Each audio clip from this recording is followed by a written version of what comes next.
Hoy nos sumergimos en una historia de supervivencia extrema. Pero, a ver, en este caso el depredador no es un animal salvaje.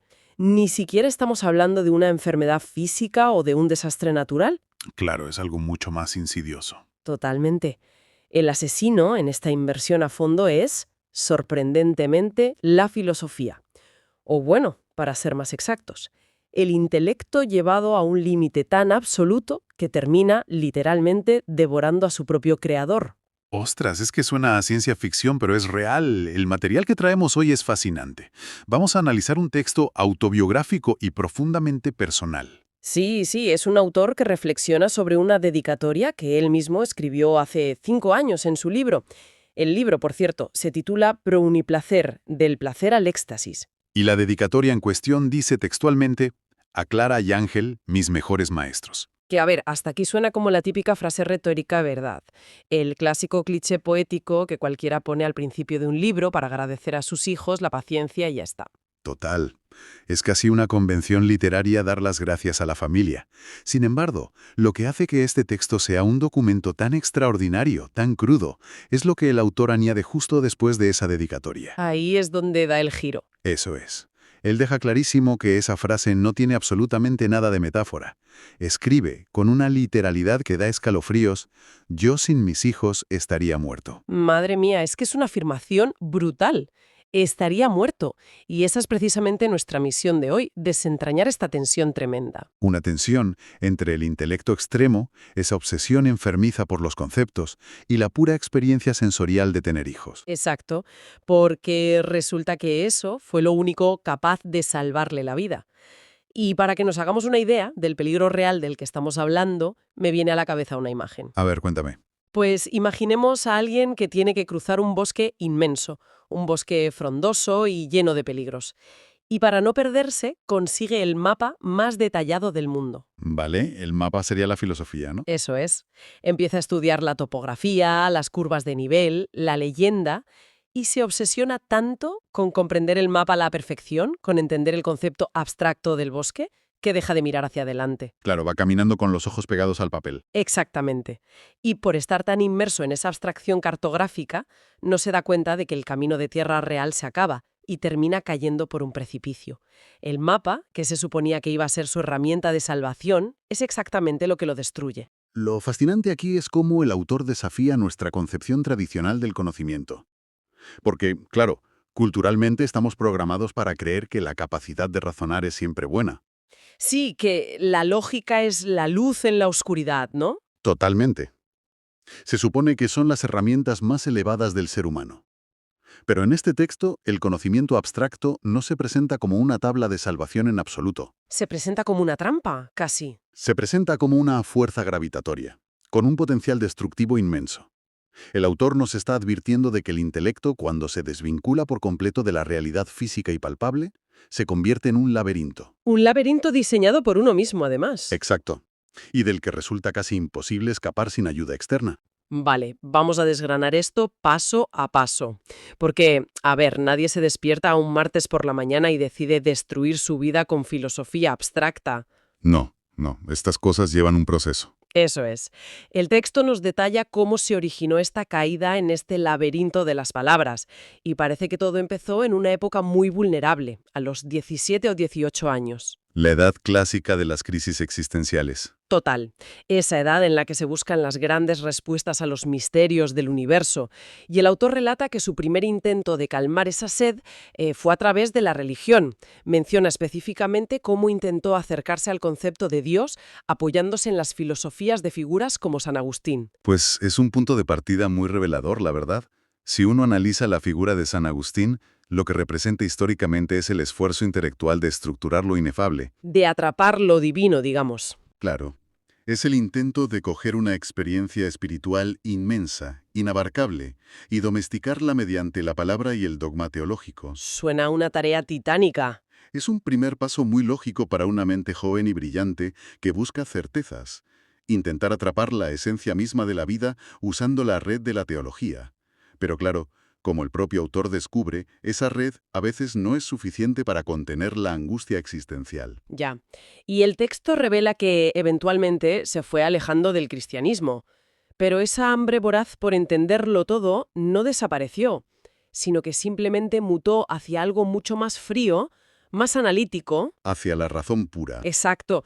Habla de una transición hacia lo que él llama la obsesión por el concepto puro. O sea, dejó a los teólogos y se zambulló de cabeza en las ideas de Platón y en la lógica superestructurada de Aristóteles. Básicamente, decidió procesar la realidad a través de las grandes mentes de la antigüedad. Que es un camino fascinante, pero muy peligroso. Y aquí, a ver, espera, porque tengo que hacer un poco de abogado del diablo y plantear una duda. Se supone que la filosofía, el pensamiento crítico y la lógica están ahí precisamente para ayudarnos a vivir mejor, para darnos claridad mental. En teoría sí. Entonces, ¿por qué esto se vuelve en su contra? Yo me imagino algo parecido a instalar un software potentísimo en un ordenador para analizar un montón de datos complejos. ¿Por qué iba ese programa a destruir la propia máquina? Pues me encanta esa analogía del ordenador porque nos permite explicar el mecanismo exacto de este problema. A ver, si tú instales un programa que exige demasiados recursos, un software que está constantemente intentando analizar el infinito en segundo plano, La CPU se pone al 100%. exacto, el procesador se satura y el disco duro no da abasto. La filosofía clásica, llevada a este extremo tan obsesivo, es exactamente ese programa. Ostras. Y el hardware físico, que en este caso es el cuerpo humano, la psique, la capacidad de disfrutar de un café o de tener una conversación trivial con un amigo, simplemente se sobrecalienta hasta fundirse. ¡Qué buena imagen! Es que literalmente te fundes por dentro. Totalmente. Y para entender cómo ocurre esto, hay que mirar muy de cerca a Platón, a quien el autor menciona de forma específica. Platón postulaba la existencia del mundo de las ideas, que es un plano perfecto, inmutable y eterno donde residen los conceptos puros. Como la belleza con mayúsculas o la justicia absoluta. Eso es. Conceptos perfectos que no existen aquí. Y en esa visión platónica, nuestro mundo físico es solo una sombra, ¿no? Como una copia mala y borrosa de ese mundo perfecto. Exactamente. Y fíjate, ese es el virus en el sistema del que hablábamos. Si una mente brillante acepta esa premisa y se obsesiona de verdad con alcanzar esa verdad abstracta y perfecta, empieza a devaluar sistemáticamente su realidad inmediata. Claro, todo lo que le rodea le parece insuficiente. Lo físico empieza a parecer sucio, caótico, decepcionante. La comida pierde sabor. Las relaciones humanas, que siempre son imperfectas y desordenadas por naturaleza, parecen triviales o irritantes frente a la majestuosidad geométrica de un concepto lógico puro. Qué desolador. El autor no solo leía a Platón, es que intentaba vivir habitando en ese mundo de sombras, buscando desesperadamente la luz pura del concepto. Pues a mí lo que me vuela la cabeza de todo esto es cuando el texto menciona que el autor sentía un deseo extremo de, literalmente, agotar la vida. Y cita al filósofo Edmund Husserl. Palabras mayores. Es que cuando leí eso me pareció aterrador, porque ya no se trata de pensar un ratito por las tardes en el sofá. Es intentar exprimir la existencia entera a través de la categorización mental. Sin dejar ni un solo rincón sin analizar. Exacto, intentar procesar cada instante, cada pensamiento minúsculo a través del filtro implacable de la razón, hasta que no quede ningún misterio sin diseccionar. Tiene que ser agotador. El caso de Husserl es fundamental aquí, para entender la verdadera gravedad de esta obsesión. Husserl es el padre de la fenomenología. Y bueno, simplificando un sistema que es enormemente complejo, lo que él proponía era llegar a las esencias puras de la conciencia, poniendo el mundo natural entre paréntesis. Entre paréntesis, o sea, ignorar lo que pasa afuera. Más o menos. Implica suspender temporalmente la creencia en la realidad externa para poder analizar milimétricamente cómo se nos presentan las cosas dentro de la mente. Madre mía. Así que, cuando el autor confiesa su intento de agotar la vida a la manera de Husserl, está describiendo una tarea titánica y francamente destructiva. Imagina intentar disfrutar de una obra de teatro. Vale. Pero en lugar de dejarte llevar por la historia y emocionarte, tu mente está obligada a analizar simultáneamente la composición química del maquillaje de los actores, la física de la luz sobre el escenario y la estructura sintáctica de cada línea del guión. ¡Ostras! Es la receta perfecta para dejar de sentir la obra. Es que la vida misma se evapora delante de tus ojos mientras intentas etiquetarla. Así es. El sufrimiento real del autor, ese riesgo inminente de estar muerto, como él dice, proviene de una desconexión total. Había perdido por completo el contacto con el suelo por estar mirando fijamente al sol abrasador de la razón pura. Y aquí es donde damos un giro y la cosa se pone realmente interesante en el texto. Porque el autor hace algo muy brillante, sale de su propia cabeza, levanta la vista y mira hacia atrás en la historia. Sí, busca precedentes. Psicológica aislada. No es el primero al que le pasa. Se da cuenta de que es casi un riesgo laboral inherente a la genialidad extrema. Escribe además de forma súper lapidaria que estas abstracciones matan. Y para demostrar que no es una exageración poética, nos presenta lo que podríamos llamar víctimas ilustres de la razón. Fíjate en la inclusión de estas figuras históricas es magistral. El autor nos demuestra que la abstracción extrema actúa casi como una patología documentada a lo largo de los siglos. Mentes que poseían un intelecto colosal y que sin embargo fueron aniquiladas por su propia capacidad de raciocinio. El texto empieza mencionando a Karl Marx. Y creo que es crucial hacer un inciso importante aquí. El documento no hace absolutamente ningún juicio de valor sobre las teorías políticas, económicas o sociales de Marx. No se entra en ideologías para nada. No, se centra puramente en la biografía. Exacto. Lo que el autor disecciona es el impacto personal de esa obsesión por el puro concepto. Nos muestra cómo la dedicación fanática de Marx por construir su monumental armazón teórico terminó destrozando su salud física. Y afectó terriblemente a su entorno. Sí, arrastró a su propia familia a una miseria devastadora. Y cuando lo piensas, tiene sentido mecánico. Si uno cree genuinamente que está resolviendo la ecuación definitiva de la historia de la humanidad, pues bajar al mercado a comprar el pan o pasar tiempo jugando con los hijos empieza a parecer una distracción intolerable. Claro, una pérdida de tiempo frente a la gran obra. Totalmente. El sistema abstracto se vuelve más importante que las personas de carne y hueso que tienes sentadas en tu propio salón. Ese es el núcleo del argumento. La idea acaba devorando al individuo. Y el segundo ejemplo histórico que el texto aporta es quizá el más trágico de toda la historia de la filosofía, Friedrich Nietzsche. Tela con Nietzsche. La vida de Nietzsche ilustra de forma muy desgarradora cómo el intelecto, cuando no tiene un ancla en la realidad, termina consumiéndose a sí mismo de manera fatal. Es que la ironía en el caso de Nietzsche es brutal. El texto plantea que utilizó una capacidad de razonamiento afiladísima, casi sobrehumana, precisamente para intentar destruir la hegemonía de la razón. Una paradoja terrible. Quería dinamitar los sistemas de pensadores sistemáticos como Platón, de los que hablábamos antes. Odiaba esa estructura rígida. Pero para romperla, no le quedó otra que usar la propia razón como un martillo. Y el retroceso del golpe es lo que te destroza. Tal cual. Al final, la fuerza de ese martilleo conceptual constante lo hizo pedazos a él.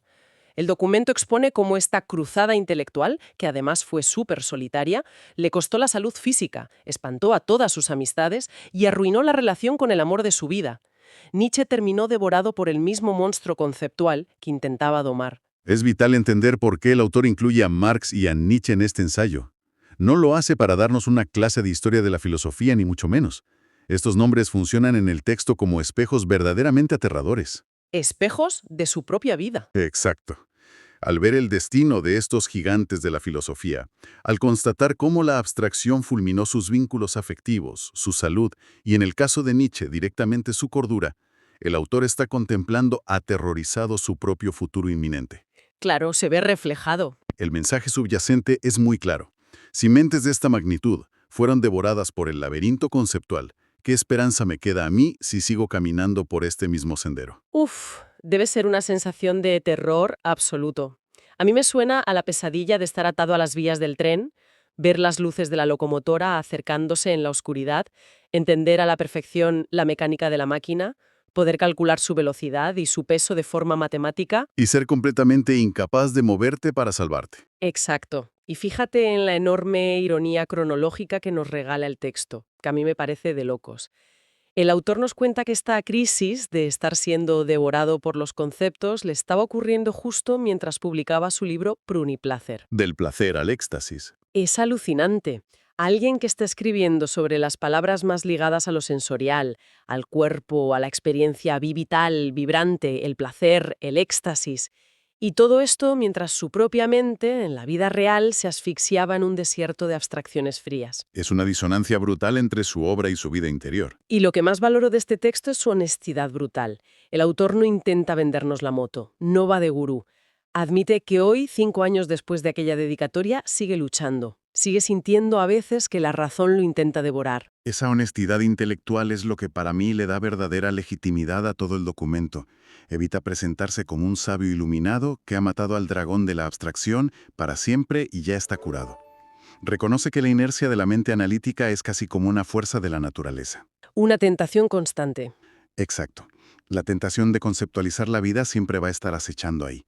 Sin embargo, y esto es lo importante, a pesar de que la amenaza persiste, revela de forma muy contundente cuál es el antídoto.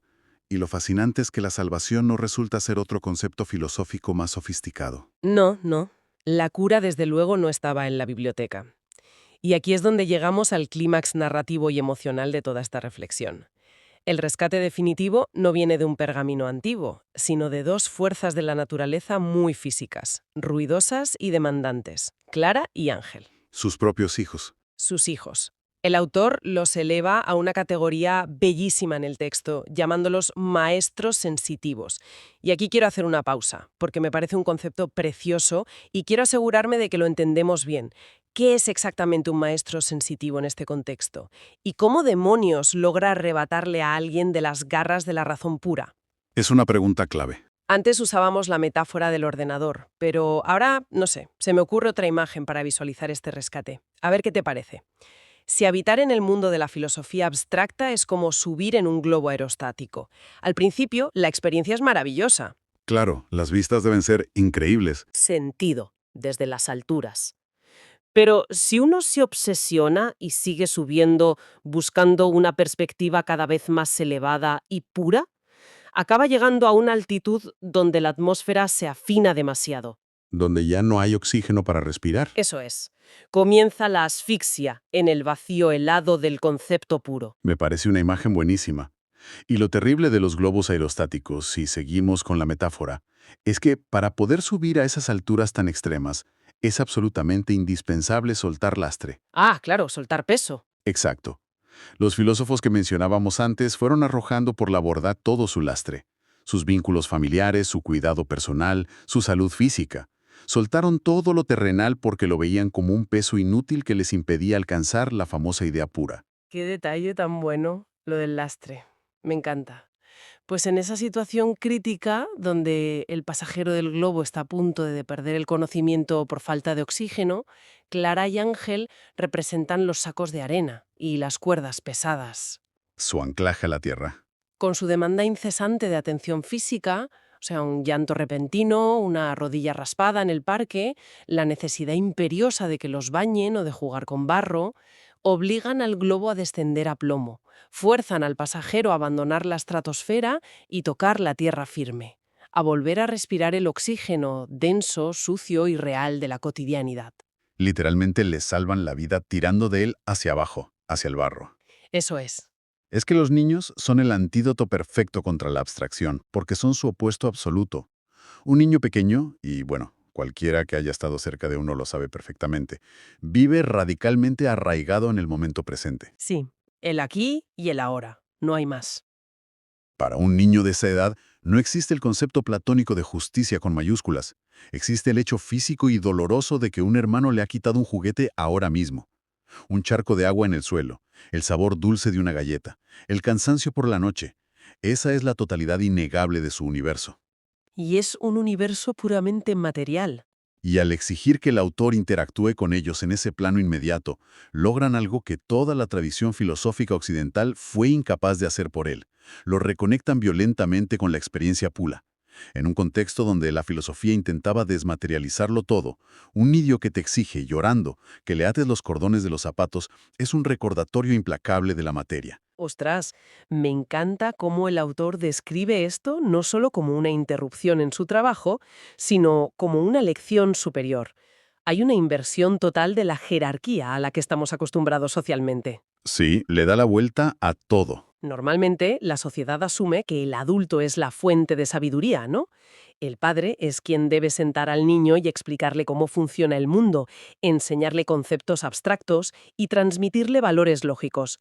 Enseñarle, volviendo a la analogía del principio, a leer el mapa del bosque. Pero el autor tiene la tremenda humildad y la lucidez de subvertir ese orden por completo.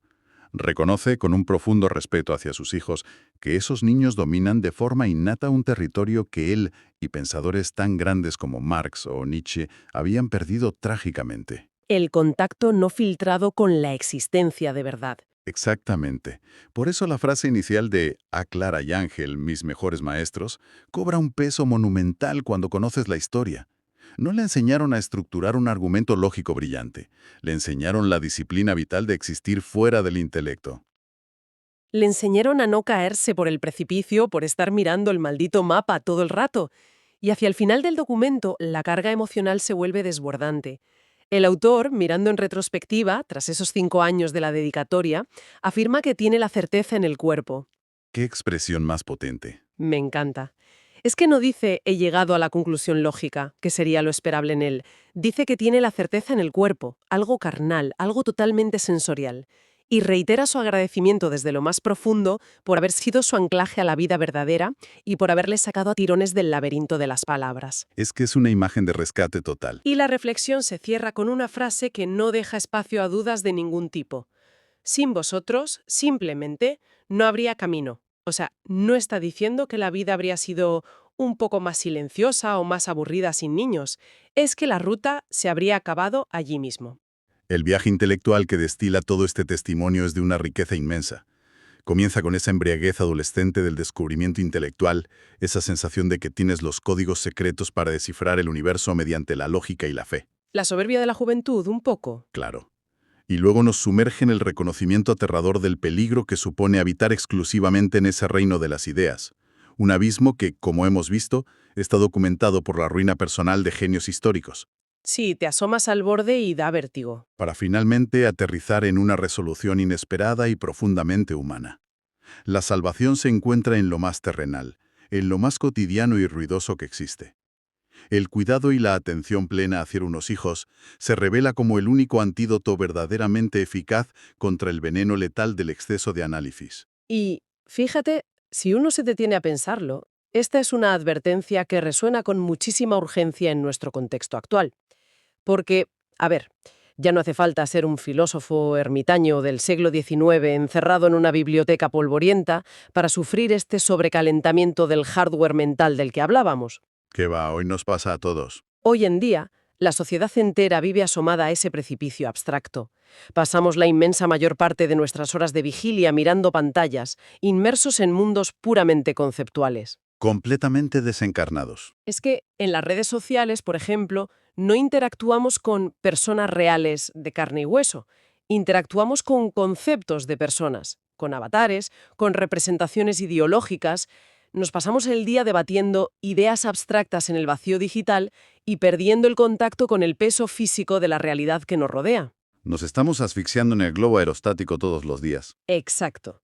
En este ecosistema de saturación informativa brutal, donde cada faceta de la vida humana tiende a ser etiquetada, categorizada y conceptualizada, tener un maestro sensitivo cerca, un ancla que te obligue a volver al cuerpo y a la tierra, no es un lujo o un descansito agradable, es una estrategia vital de supervivencia mental. Todo esto, la verdad, nos empuja hacia una pregunta final muy provocadora.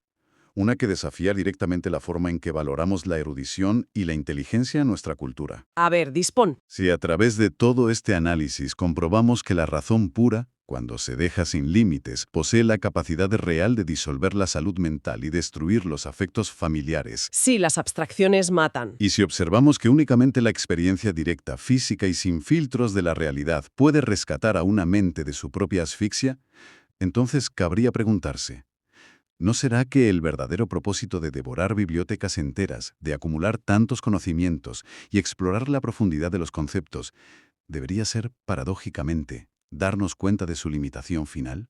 Ostras. Aprender, en última instancia, a soltar todas esas palabras majestuosas para, simplemente, permitirnos existir. Es una paradoja fascinante para terminar.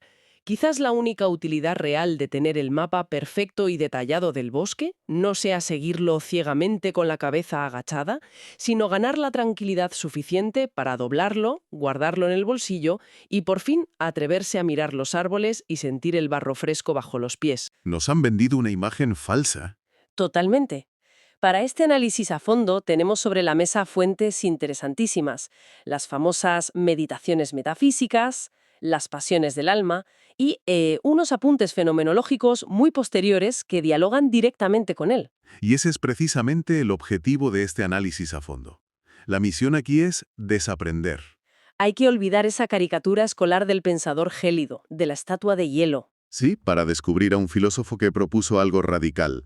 Algo como que sentir es, o sea, estructuralmente, una forma de pensar. Y ojo, porque esto no es un debate aburrido de historia antigua. ¿Qué va? Para nada. Esto obliga a replantear cómo funciona nuestra propia mente, aquí y ahora. Pues vamos a desgranarlo paso a paso. A ver, el mito es ubicuo. Al consultar cualquier manual de filosofía, del instituto o de la universidad, Sí, los manuales del siglo XIX o XX. eso es, se encuentra a Descartes empaquetado en una caja muy concreta, con una etiqueta gigante que reza literalmente «el padre del racionalismo». Lo meten en el mismo cajón que a Leibniz y Spinoza. Exacto, formando el equipo de la mente abstracta. Y bajo este prisma, bueno, se enseña que el conocimiento verdadero solo proviene de conceptos puros, de abstracciones. La narrativa asume, erróneamente, que Descartes despreciaba la experiencia sensible, como si la considerara un mero espejismo que nubla el juicio intelectual. Pero claro, eso es lo que te enseñan para aprobar el examen. Esa es la versión oficial, la versión de manual. Pero la fractura, el momento en que todo se derrumba, ocurre al leer directamente la segunda meditación. Madre mía, ese texto lo cambia todo. Es brutal. En ese texto, después de dudar de absolutamente todo, desde la existencia del mundo hasta la de su propio cuerpo, Descartes llega a la certeza de que existe porque piensa. El famosísimo pienso luego existo. Eso es. Se define a sí mismo como una cosa que piensa. Y la academia tradicional celebra esa frase, se da palmadas en la espalda y se detiene ahí. No leen la letra pequeña. Exacto. Sin embargo, en el mismo párrafo, él detalla explícitamente qué operaciones incluye ese concepto de pensar. Y la lista tiene tela. Escribe que una cosa que piensa es una cosa que duda, que entiende, que afirma, que niega, que quiere, que no quiere, que imagina, y aquí viene la bomba, que siente. Ostras. Añadir la palabra siente a esa lista destroza el esquema por completo. Lo rompe en mil pedazos. Claro, porque la visión clásica vendría a decir que la mente cartesiana es como una hoja de cálculo de Excel o un procesador antiguo que solo admite ceros y unos. Pura lógica binaria y abstracta. Exacto. Y si en esa máquina, en ese Excel, introduces una emoción o un dolor físico, da un error de sintaxis y el ordenador se bloquea, pantallazo azul. Me encanta esa analogía, es muy gráfica. Pero al incluir el acto de sentir en la misma categoría que entender o afirmar, a ver, el modelo mental que propone Descartes se parece muchísimo más a, no sé, a una red neuronal de inteligencia artificial avanzadísima. Sí, un sistema complejo y multimodal. Eso es, un sistema que integra datos visuales, análisis de sentimientos, sensores de temperatura y lógica deductiva.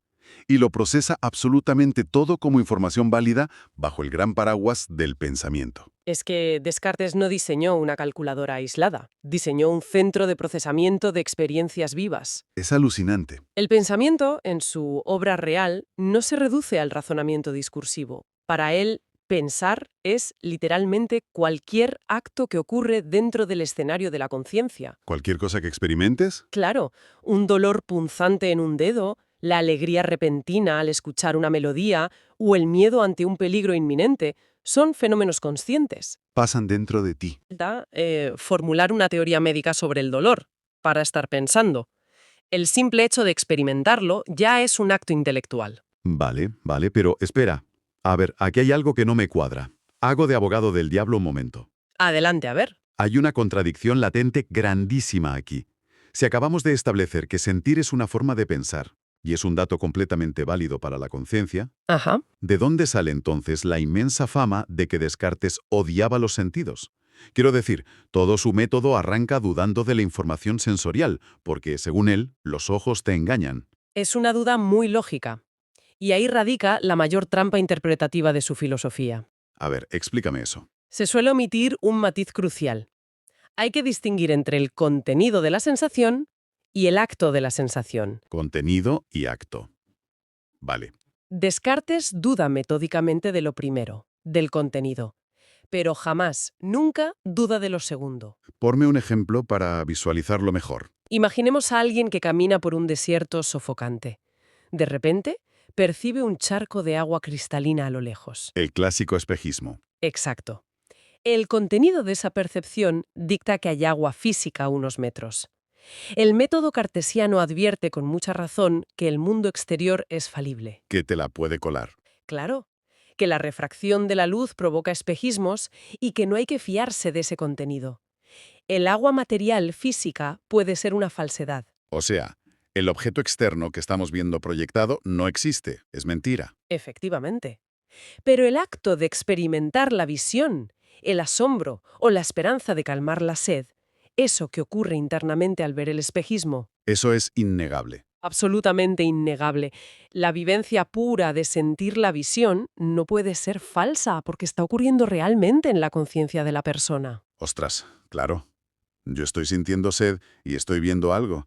Eso es un hecho irrefutable. El error humano surge al precipitarse, al asumir de golpe que la imagen interna se corresponde perfectamente con una realidad externa. Pero para Descartes, la experiencia subjetiva de sentir es indudable y, por tanto, pertenece plenamente al pensamiento. Entendido. O sea, el espejismo ahí fuera es falso, pero mi sed y mi ilusión óptica experimentada son 100% reales como eventos de mi conciencia. Lo has pillado a la perfección. Y esto creo que nos lleva a la piedra angular de su método, la famosa intuición. La intuición cartesiana, otro gran malentendido. Claro, porque en sus reglas para la dirección del espíritu, él basa su sistema de conocimiento verdadero en la intuición. Y cualquiera que escuche la etiqueta de racionalista estricto, asume de inmediato que esa intuición es un cálculo frío. Una deducción lógica complejísima. Eso es, un silogismo matemático aburridísimo.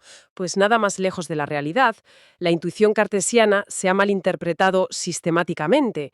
Él la define como una, cito, concepción clara y distinta de la mente pura y atenta. Suena un poco poético, la verdad. Lo es, y lo fundamental aquí es que no es un concepto analítico, no es una deducción formal donde premisa A más premisa B da como resultado la conclusión C. No es avanzar pasito a pasito. No.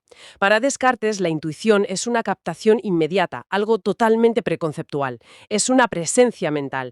De hecho, se asemeja muchísimo más a la acción física de ver que a la acción de razonar. Ver con la mente. Exacto. Es una evidencia que se impone de golpe en la conciencia. Una vivencia intelectual fulminante, no un proceso largo y tedioso. Vale, vuelvo a frenar porque esto me genera otra duda estructural tremenda. Dispara. Si Descartes dice que los ojos físicos y el mundo material pueden engañar sistemáticamente, como nos has contado en el caso del desierto y el agua falsa, Si los espejismos. ¿cómo es posible que funde absolutamente todo su sistema para alcanzar verdades en un concepto que él mismo describe como ver con la mente? Es una paradoja interesante, ¿verdad? Claro, ¿por qué la visión intelectual interna es sagrada e infalible, mientras que la visión física empírica de los ojos es súper sospechosa? Pues la respuesta rompe definitivamente el molde del descarte mecánico y calculador. La gran diferencia está en los intermediarios. Los intermediarios. Sí. Piensa en la visión empírica, la de los ojos. Depende de órganos materiales, de la luz, del aire, de nervios ópticos, de un mundo externo que, bueno, en sus reflexiones más extremas, podría ser una simulación orquestada por un genio maligno. Claro, como en la película Matrix. Hay mucho ruido en esa transmisión. Demasiado ruido, demasiadas piezas que pueden fallar. Sin embargo, la visión de la mente, la intuición, ocurre en el teatro clausurado, íntimo y puro de la propia consciencia. Ahí no hay cables que se puedan cruzar. Exacto. Cuando alguien capta intuitivamente el pienso, luego existo, no está resolviendo un problema de álgebra en una pizarra.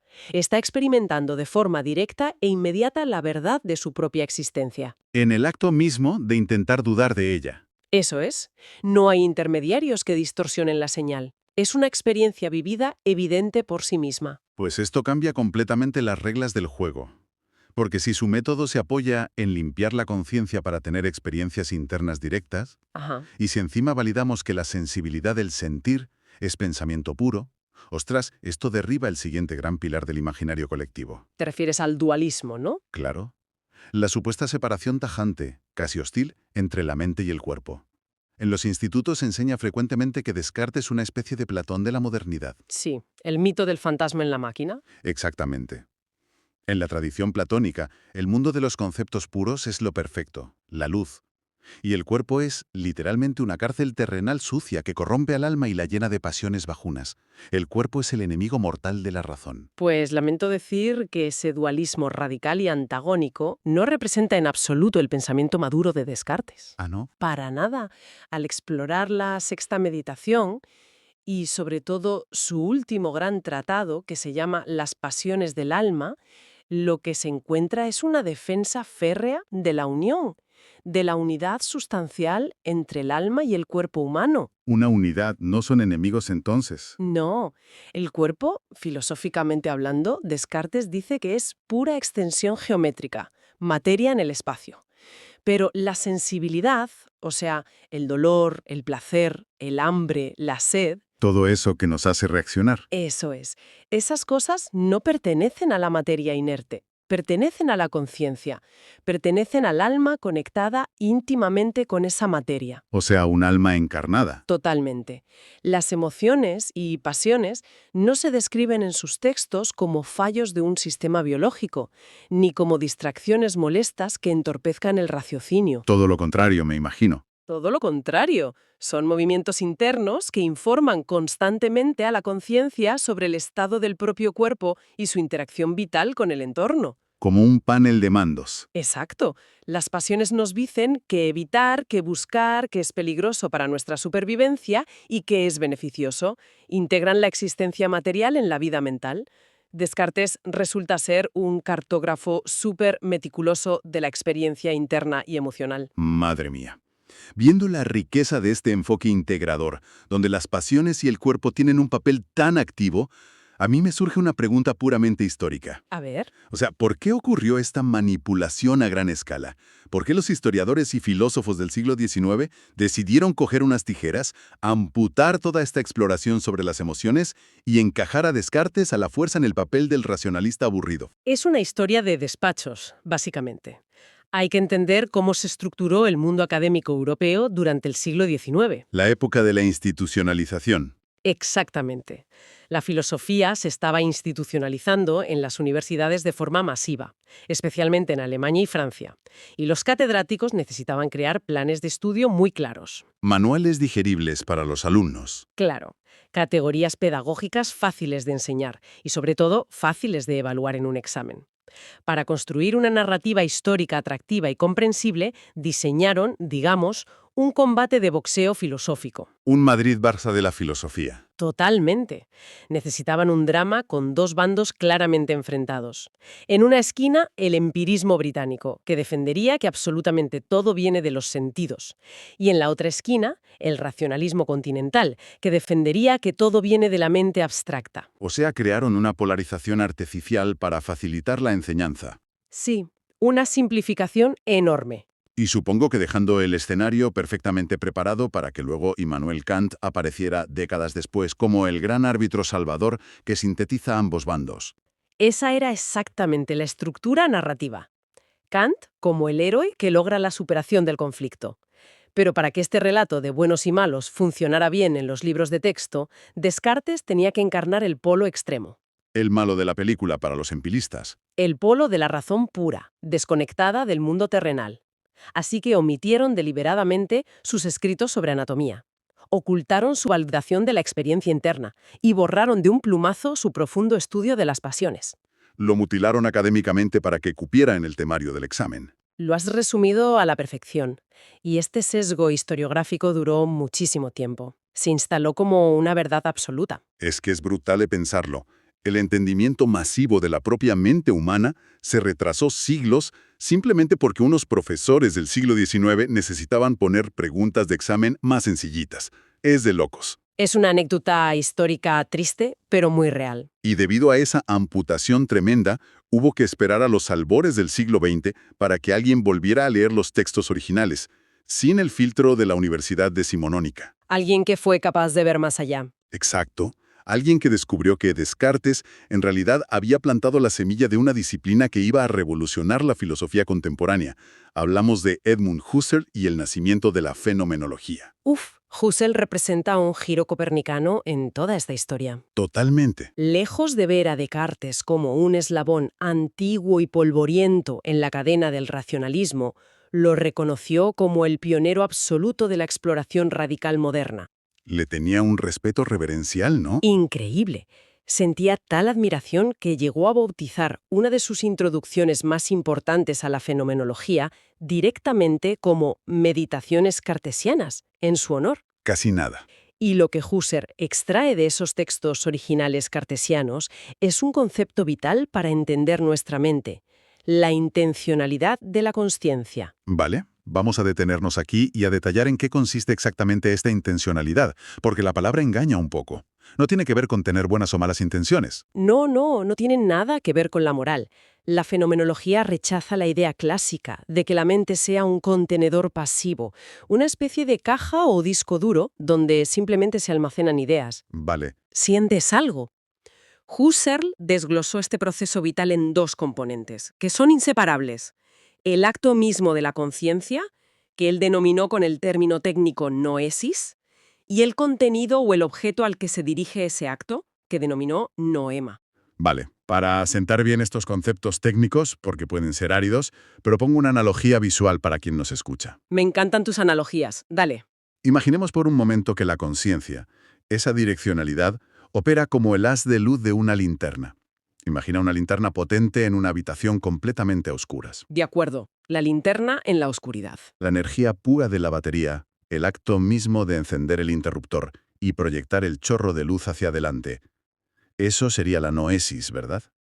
El acto de iluminar. Una representación súper precisa. El encendido, el foco de luz operando, es el acto intencional puro. Vale, pues ahora imaginemos que apuntamos esa linterna hacia una pared y la luz ilumina una pizarra que tiene escrita una fórmula trigonométrica dificilísima. Ajá. La ecuación matemática que queda revelada por esa luz es el noema, el objeto pensado. Correcto. Pero atención, si movemos la linterna a la derecha y el haz de luz ilumina de repente, no sé, una herida sangrante en un brazo, o el rostro lloroso de alguien a quien quieres mucho. Lo que te provoca una emoción profunda al instante. Exacto. Ese dolor físico revelado, o ese amor súbito hacia el rostro familiar, también son el noema, el objeto de tu conciencia en ese milisegundo. Efectivamente. Y el punto clave aquí, si lo he pillado bien, es que es exactamente la misma linterna operando en ambos casos. El mecanismo de la conciencia es idéntico. Da igual si iluminas una abstracción matemática fría o una punzada visceral de tristeza. La luz que revela la experiencia es la misma. Sentir y calcular son simplemente variaciones de la misma energía iluminadora. Es que esa linterna ilustra el corazón mismo de la fenomenología y refleja la verdadera intuición cartesiana que quedó sepultada bajo los manuales. Que no hay dos sistemas separados peleando. Exacto. Sentir y pensar no compiten. No hay un combate. No existe entre ambos ninguna jerarquía absurda donde pensamiento abstracto ocupe un trono superior y la emoción viva relegada en los arrabales de la mente como algo de segunda categoría. Son igual de válidos. Ambos son flujos intencionales legítimos. Y es más, Husserl aporta algo todavía más profundo y revolucionario. Argumenta que la dimensión sintiente, el sentir, es el estrato originario, La base de todo. la base absoluta. El mundo aparece por primera vez en nuestra conciencia a través del sentir. El contacto táctil, la respuesta emocional, lo perceptivo, eso llega primero. El pensamiento lógico, las matemáticas, el razonamiento discursivo, todo eso llega un segundo después. Trabajando sobre lo que ya hemos sentido. Exactamente. El intelecto llega para intentar clasificar, etiquetar y estructurar el material bruto que el sentir ya ha iluminado con su linterna. El intelecto navega, literalmente, sobre un mar de sensibilidad previa. Qué maravilla de imagen. Y para llegar a esta conclusión tan potente, Husserl emplea precisamente la herramienta más famosa de Descartes. No. Pero aplicándole una actualización, como un parche metodológico. Sí, la actualiza al siglo XX, utiliza la duda sistemática cartesiana, pero la lleva a un extremo sencillamente fascinante. La vuelve más radical. Mucho más. Él adapta la duda cartesiana y la formaliza bajo el término de reducción fenomenológica, o usando la palabra griega epoch. Epoch. A ver, ¿cómo funciona eso en la práctica? Para entenderlo con un ejemplo del día a día, si alguien observa un árbol en un parque, nuestra actitud natural, la cotidiana, asume inmediatamente que el árbol es materia biológica independiente que está ahí fuera. ¿Un pino o un roble real físico? Claro, pues aplicar la epoque consiste en, digamos, poner entre paréntesis o suspender radicalmente cualquier juicio sobre la existencia externa de ese árbol. O sea, ¿dejamos de preguntarnos si existe de verdad? Exacto. Se deja de investigar si el árbol es un objeto botánico real, si estamos en una simulación por ordenador o si es una alucinación provocada por fiebre altísima. La atención se retira completamente del mundo externo material. ¿Y hacia dónde se redirige toda esa atención? Se redirige única y exclusivamente a analizar la experiencia misma de estar viendo el árbol. ¡Wow! Analizas cómo se percibe el tono de verde en tu mente, cómo se siente mentalmente la rugosidad de la corteza, la sombra que proyecta en tu imaginación.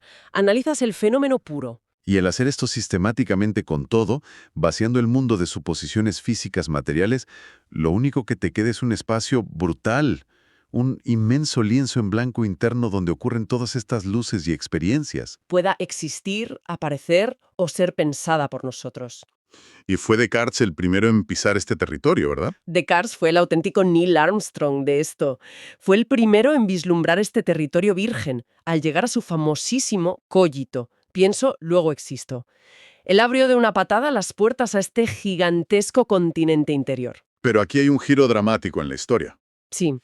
En la lectura que hace Husserl, aquí mismo se esconde una tragedia intelectual inmensa. Husserl dice que Descartes cometió un error metodológico fatal. Y lo peor es que lo cometió justo cuando estaba a escasos centímetros de cruzar la línea de meta. Le entró un vértigo tremendo al mirar hacia el abismo de este nuevo continente que acababa de descubrir. Literalmente se detuvo en seco. Al descubrir este yo puro, este flujo constante que fundamenta la realidad, Descartes se asustó de su propia radicalidad. No supo qué hacer con algo tan inmenso y fluido. ¿Y qué hizo entonces para salvarse? En lugar de sostenerse en el dinamismo constante de la experiencia pura, volvió sobre sus propios pasos, buscó refugio desesperadamente en los viejos vocabularios más seguros de la filosofía escolástica medieval que le habían enseñado en el colegio. O sea que volvió a las etiquetas de siempre. Eso es. Acabó transformando ese proceso fluido de la luz de la conciencia en una cosa, en una sustancia pensante. Lo solidificó, lo congeló y lo convirtió en la clásica idea del alma como un objeto estático e inmutable. ¡Qué lástima! Sí, perdiendo la oportunidad de desarrollar la fenomenología completa casi 300 años antes de que naciera Husserl. Es que la ironía de toda esta historia histórica, la verdad, roza lo poético. Totalmente de acuerdo. Fíjate, el filósofo que la historia coronó, a base de recortes de manual escolar barato, como el padre absoluto de la razón fría y calculadora, resulta ser, en realidad, el arquitecto original de la filosofía de la experiencia viva y sintiente. Es increíble cómo cambian las cosas al leer las fuentes directas. Abrió la puerta a entender la mente como un flujo constante de percepciones, colores y pasiones, pero tropezó con el equipaje medieval de su propia época justo en el marco de la puerta. Aún así, oye, dejó el mapa perfectamente dibujado para que el siglo XX y fenomenólogos como Husserl pudieran orientarse. Sin duda. Husserl reconoce abiertamente que sin esa valentía inicial cartesiana para dudar de lo establecido, sin ese atrevimiento para sumergirse en la validación de la experiencia interna, la fenomenología jamás habría despegado. Pues creo que aterrizar toda esta travesía filosófica, abstracta, en nuestra realidad inmediata tiene unas implicaciones enormes para el día a día. Yo creo que sí, cambia nuestra forma de vernos. Comprender de verdad que sentir es estructuralmente un modo originario de pensar, desmantela un conflicto interno que es súper agotador. ¿Te refieres a la dicotomía entre cabeza y corazón? Exactamente. La cultura moderna nos empuja constantemente, casi desde niños, a elegir. Tienes que elegir entre ser una persona lógica y pragmática o ser una persona emocional. Como si fueran agua y aceite. Claro, y se suele castigar socialmente la vulnerabilidad. Se asocia la extrema sensibilidad con la debilidad o incluso con una especie de pérdida temporal de la inteligencia. como si sentir mucho te hiciera más tonto temporalmente. Y es una falacia enorme. Si este linaje filosófico, desde Descartes hasta Husserl, lleva razón, experimentar una pasión abrumadora, sentir un miedo visceral que te paraliza o dejarte llevar por una intuición afectiva fortísima, no bloquea tu inteligencia. Al contrario, son operaciones intelectuales en sí mismas. Validar las pasiones y la sensibilidad supone reconciliar al ser humano con su herramienta de navegación más antigua y potente. Sentir la realidad es, primariamente, pensar la realidad. No son ruidos ni interferencias en un cálculo matemático. Son los datos mismos dándole forma a nuestra conciencia. Exacto. Pues la verdad es que hoy hemos rescatado de las bibliotecas polvorientas y de los exámenes simplistas de universidad a un pensador radicalmente vivo.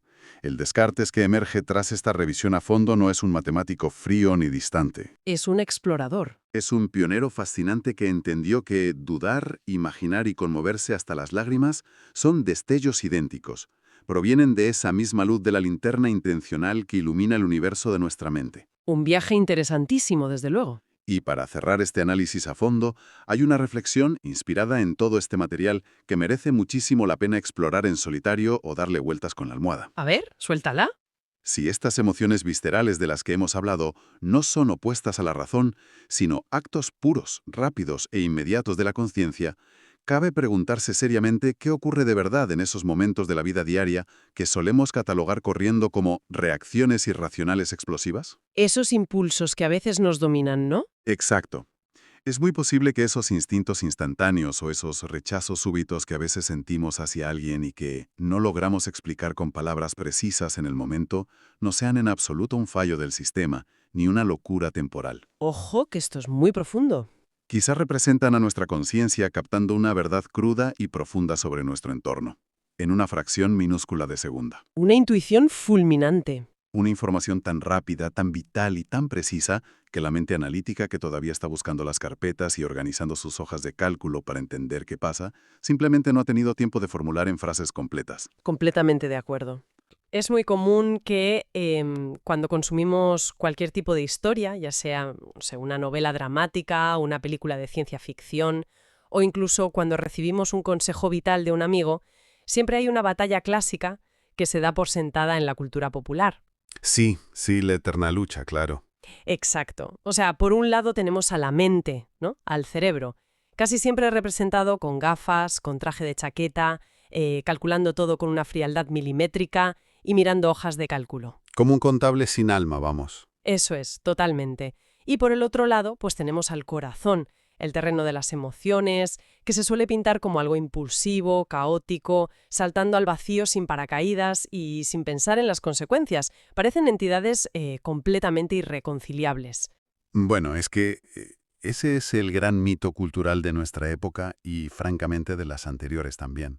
O sea, se ha inculcado la creencia de que la razón y la emoción son enemigos naturales, en una especie de guerra constante por el control absoluto de las decisiones humanas. Claro. La idea subyacente que nos venden es que la claridad mental requiere anestesiar el sentimiento, como si fueran vasos comunicantes. Como si fueran agua y aceite, exacto. Si hay mucha racionalidad, supuestamente no hay espacio para la emoción profunda. Y si alguien se deja llevar por lo que siente, entonces es que no está pensando con claridad. Es una dicotomía que parece inamovible. Ya, pero fíjate, para la exploración exhaustiva que tenemos hoy, hemos revisado una pila de fuentes bastante reveladora. Madre mía, la de textos que tenemos sobre la mesa. Sí, desde las anotaciones y meditaciones originales de René Descartes, pasando por los diarios de Edmund Husserl, hasta ensayos contemporáneos de fenomenología. Y lo que nos dice todo este material es que esa frontera, esa muralla entre el cerebro y el corazón, es en realidad una ilusión óptica espectacular. Es que es muy fuerte. Es que el pensar y el sentir no solo son aliados, sino que están fabricados exactamente de la misma materia prima. ¡Qué barbaridad! Y el peso de esta revelación, claro, altera por completo la forma en la que comprendemos la mente de quienes nos escuchan y la nuestra propia. La premisa fundamental que atraviesa a todos estos textos, la misión que tenemos hoy para desentrañar esto, es demostrar que la evidencia real, la certeza más profunda que un ser humano puede alcanzar sobre el mundo, nace siempre de la experiencia vivida. Eso es, emerge de la inmediatez del sentir, y no de esa abstracción pura, gélida y desconectada, que, bueno, históricamente siempre se ha asociado a la inteligencia superior. Hay muchísima tela que cortar aquí, la verdad. Y para empezar a desmontar todo este andamiaje, creo que lo mejor es ir directamente al origen de la filosofía moderna, a un punto que, sinceramente, al revisar los apuntes me ha dejado totalmente descolocada. Ya sé por dónde vas, Descartes. Hablemos de René Descartes. Porque, a ver, para cualquiera que haya pisado un aula en el instituto, Descartes es la encarnación misma de la lógica dura. Es el tipo del pienso, luego existo. El racionalista supremo que coge, se encierra en una habitación y se pone a dudar de todo. Claro, el padre de la geometría analítica, ni más ni menos. Un pensador que decidió someter toda la realidad a una Buda metódica extrema. Ujú. Él iba rechazando cualquier cosa que no fuera tan, digamos, tan cristalina y evidente como una ecuación matemática o una deducción lógica perfecta. Su objetivo final era encontrar un cimiento inquebrantable para la ciencia. Ya, y por eso siempre me lo imaginé como un intelecto flotante. O sea, alguien que reducía toda la existencia humana a pura mecánica conceptual. Pero resulta que, leyendo detenidamente los textos de la época, para Descartes, sentir es fundamentalmente un modo de pensar. Esto vuela por los aires la imagen del filósofo calculador, ¿no te parece? Totalmente. Lo interesante de ese punto en las meditaciones cartesianas es que amplía la definición de pensamiento hasta unos límites insospechados. O sea, para Descartes, todo lo que ocurre dentro del teatro de la conciencia pertenece a la misma actividad mental. Da igual la naturaleza de la acción. Da igual si es lógico o emocional. Exacto.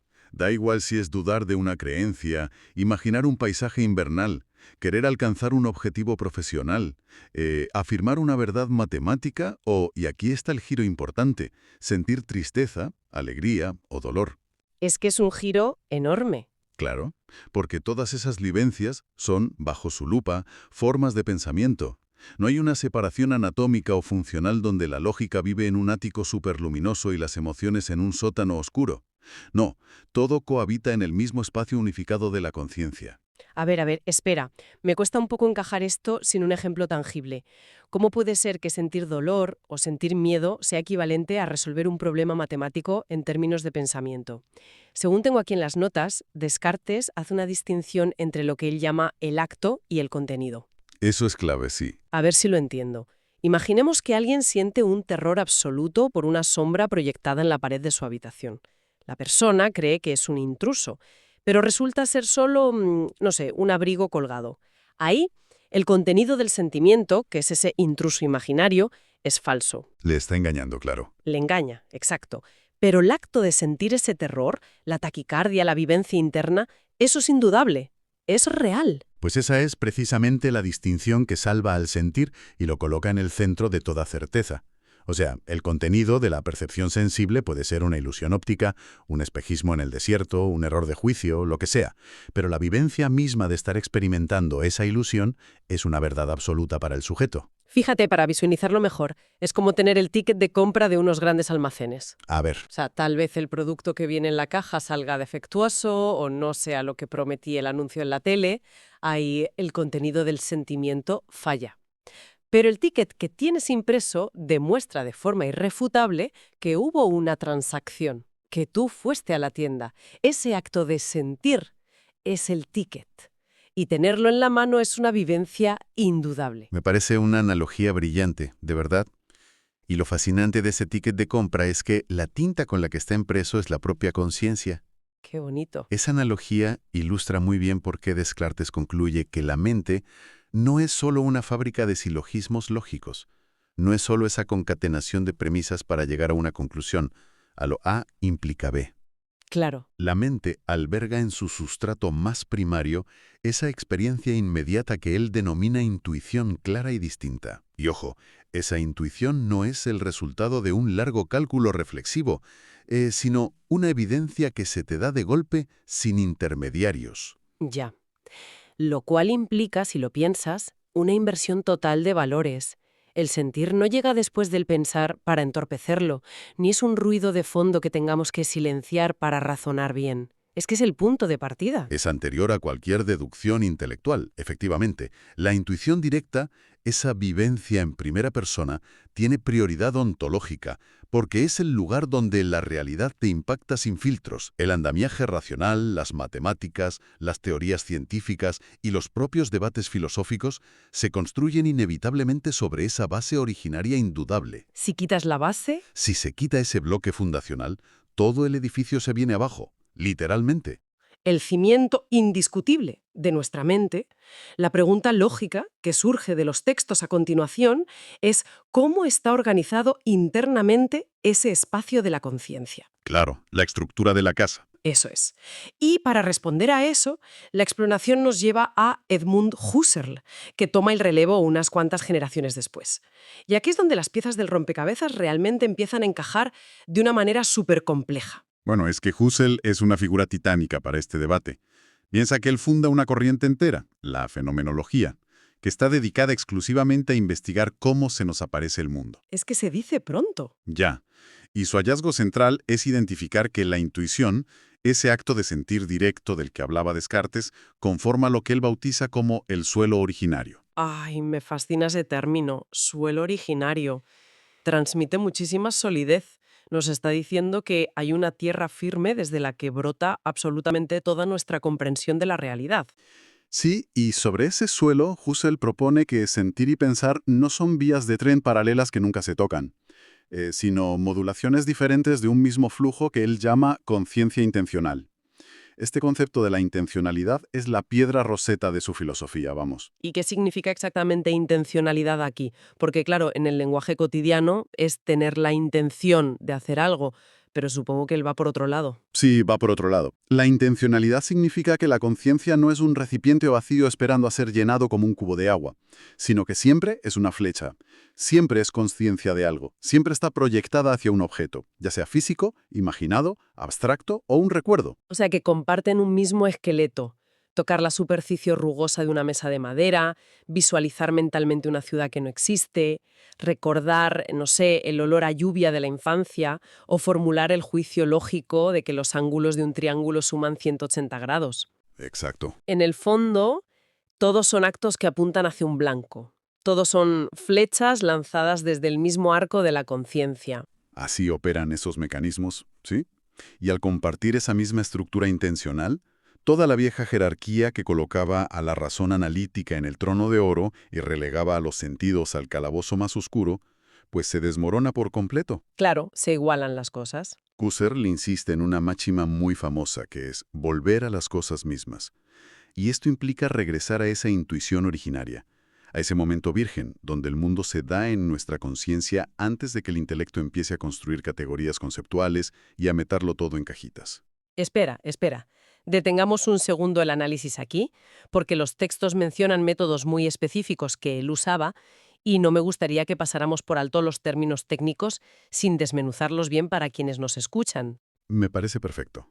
Las fuentes hablan de que Husserl utilizaba reducciones fenomenológicas para llegar a ese suelo. ¿Qué significa eso exactamente en la práctica? Según mis notas, es una especie de ejercicio de pelar una cebolla mental. Sí, la metáfora de la cebolla es muy precisa. O sea, se trata de ir quitando capas de prejuicios, de teorías científicas asumidas y de etiquetas culturales hasta que nos quedamos con la experiencia pura y en bruto en el centro. Es exactamente eso. La reducción fenomenológica es, en esencia, poner entre paréntesis todo lo que creemos saber sobre el mundo. Es suspender el juicio. Imagina que alguien observa un árbol. ¿Vale? La reducción le pide que olvide por un momento la biología, la fotosíntesis, el tipo de madera que tiene o el nombre en latín de la especie. Le pide que atienda únicamente a cómo se le presenta ese verde a los ojos, a la textura visual de las hojas, a la experiencia cruda de la percepción en ese instante preciso. Es como mirar con ojos nuevos. Totalmente. Al pelar todas esas capas de información teórica que la sociedad nos ha inculcado, lo que queda en el centro de la cebolla es la vivencia originaria pura. Conocimiento previo tan útil se pone en pausa.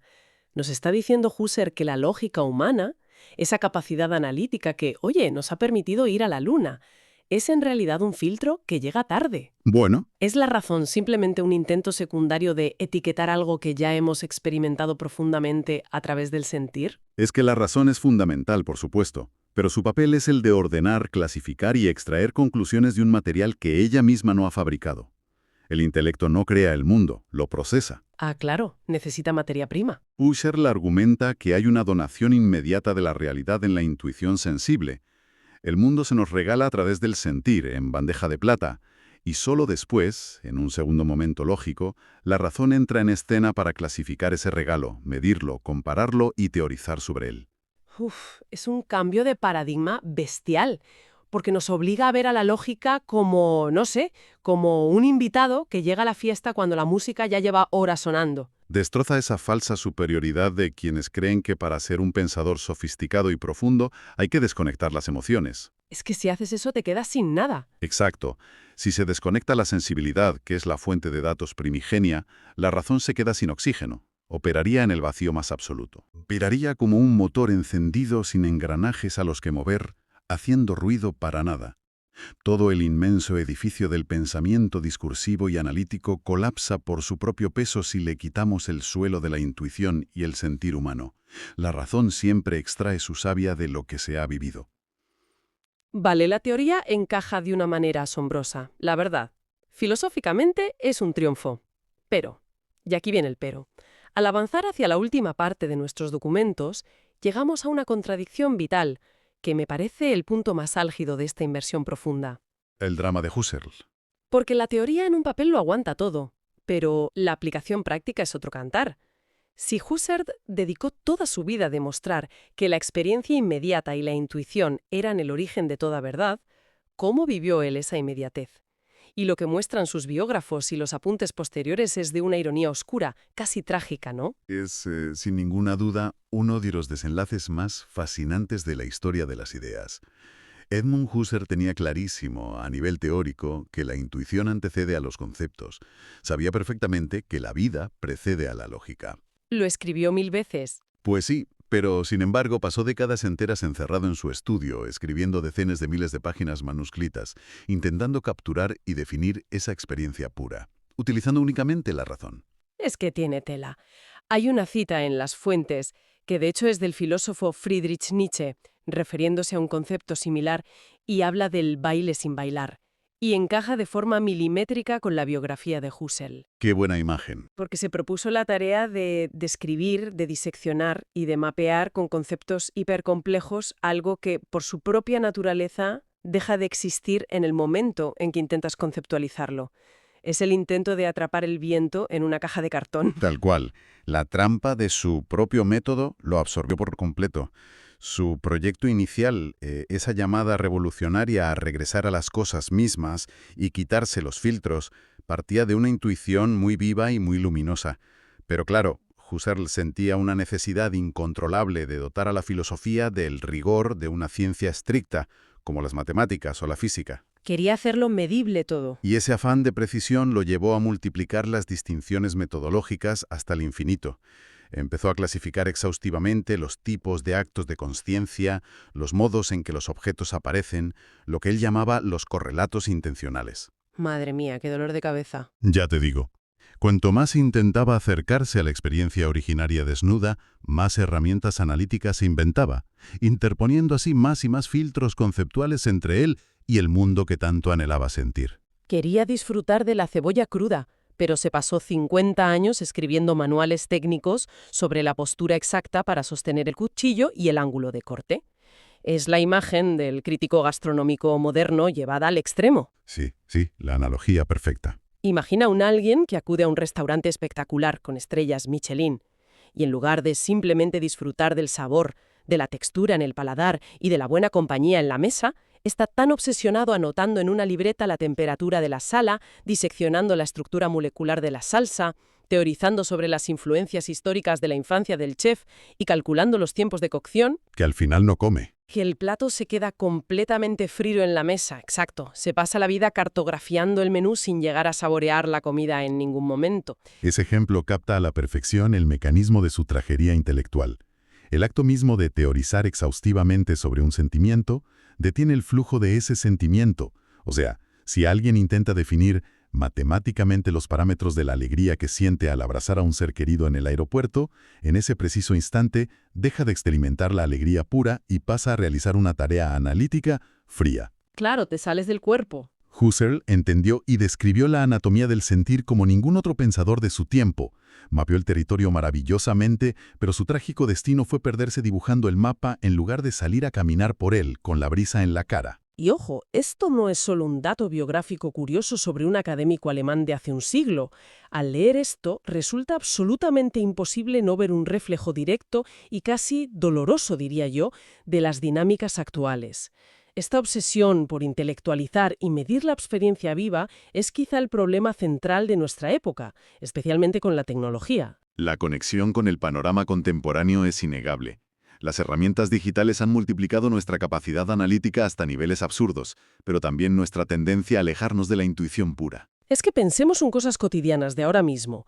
Hay aplicaciones móviles que monitorizan las fases del sueño, los ritmos circadianos y las pulsaciones por minuto, ¿verdad? Y mucha gente coge, abre el ojo y lo primero que hace es revisar esos gráficos en la pantalla al despertar para decidir si ha descansado bien. En vez de estirarse y ver cómo se sienten. Exacto. En lugar de simplemente escuchar la sensación de su propio cuerpo al salir de la cama. O pensemos en quienes van a un concierto en directo, pagan una entrada carísima y se pasan las 2 horas grabando el escenario con el teléfono móvil en alto. Eso es una epidemia. Están intentando capturar y preservar la experiencia perfecta en píxeles para validarla externamente después, en redes sociales. Pero el esfuerzo técnico de grabar, de enfocar, impide que se sumerjan en la vibración real de la música en ese momento. Intentamos meter la vida entera en una hoja de Excel. Pues ese es exactamente el baile sin bailar trasladado al siglo XXI. La búsqueda constante de métricas, el análisis infinito de los pros y los contras para decisiones que nuestra intuición visceral francamente ya ha resuelto en 3 segundos. Totalmente. Al intentar sujetar con tanta fuerza la inmediatez de la vida utilizando redes analíticas, terminamos asfixiándola. El legado de Husserl funciona aquí como una advertencia monumental para todos. Es peligroso obsesionarse tanto con los planos arquitectónicos del edificio que olvidemos habituarnos a vivir dentro de él. Hemos construido un mapa tan hiperdetallado y con tan altísima resolución que literalmente nos está tapando el territorio real que pisamos. Y oye, es fundamental aclarar aquí que ni las fuentes que hemos analizado ni nosotros estamos concluyendo que el pensamiento analítico o la lógica sean perjudiciales. Al contrario. Por supuesto que no. Como vimos al principio con Descartes, esa capacidad reflexiva es la cima de la inteligencia humana. Es una herramienta formidable que nos ha sacado de las cavernas. Pero el error catastrófico, el desvío trágico, es invertir el orden natural de los acontecimientos. Eso es. Primero ocurre el contacto puro con el mundo, la experiencia sin filtros, el sentir. Y solo después, sobre esa tierra firme, se puede levantar el andamiaje del concepto. La jerarquía correcta requiere que la razón actúe siempre con la humildad de reconocer su dependencia absoluta del sentir. Sin ese combustible originario, la maquinaria del pensamiento gira en vacío, produciendo, pues eso, abstracciones que no tocan la realidad. Ha sido un recorrido filosófico tremendamente revelador a través de todos estos documentos y anotaciones.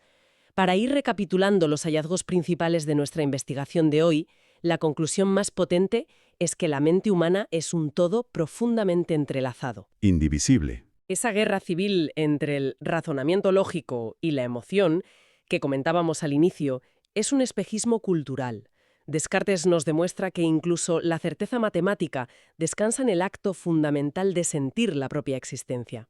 Husserl nos explica cómo el edificio de la razón se levanta necesariamente sobre los cimientos de la intuición pura. Y bueno, la paradoja de su biografía nos enseña que cartografiar la vida jamás sustituye la necesidad imperiosa de vivirla. Y al observar cómo todas estas piezas conceptuales encajan también, surge del material una interrogante que proyecta esta discusión filosófica directamente hacia nuestro futuro más inminente. Es una reflexión que me parece vital dejar resonando en quienes nos escuchan una vez concluyamos este análisis. Por supuesto, pongamos ese melón sobre la mesa para terminar. Fíjate, si mentes del calibre de Descartes y Husserl Tras décadas de introspección extrema, llegaron a la innegable conclusión de que el razonamiento lógico más elevado y sofisticado se construye ineludiblemente sobre el suelo originario de la intuición y de la experiencia física de habitar el mundo. ¿Qué panorama se nos presenta con el desarrollo de la inteligencia artificial general? Uf, es un giro de perspectiva fascinante, ¿eh? Es que a día de hoy estamos diseñando redes neuronales masivas y algoritmos que operan de manera exclusiva en ese nivel secundario. El cálculo lógico, la sintaxis, el análisis estadístico y la abstracción pura. Todo cerebro, cero cuerpo. Exacto. Sin embargo, estas arquitecturas carecen totalmente de biología, de cuerpo, de esa experiencia originaria de sentir el calor del sol sobre la piel, de experimentar el miedo a la incertidumbre o de palpar la textura de una mesa. Si el significado genuino de las cosas requiere de ese contacto directo previo, ¿podrán estas inteligencias sintéticas llegar alguna vez a comprender verdaderamente la realidad que describen también? Es una gran pregunta. ¿O estarán eternamente condenadas a ser como un user mecanizado e infinito, procesando a la velocidad de la luz miles de millones de palabras sobre un baile vibrante, que al carecer de un cuerpo que sienta, jamás podrán bailar? Plantea la duda gigantesca de si puede existir verdadero entendimiento, verdadero pensamiento, sin la cicatriz de la experiencia humana previa. Es una manera brillante de replantear todo lo que asumimos sobre las mentes de silicio, en contraste con nuestra propia conciencia encarnada. En fin, con este interrogante suspendido en el aire, cerramos nuestra inmersión profunda de hoy. Ha sido un auténtico placer contar con vuestra compañía en esta exploración exhaustiva por la voluntad de cuestionar verdades heredadas y por atreverse a mirar detrás de la cortina de nuestra propia mente. Nos escuchamos en la siguiente edición.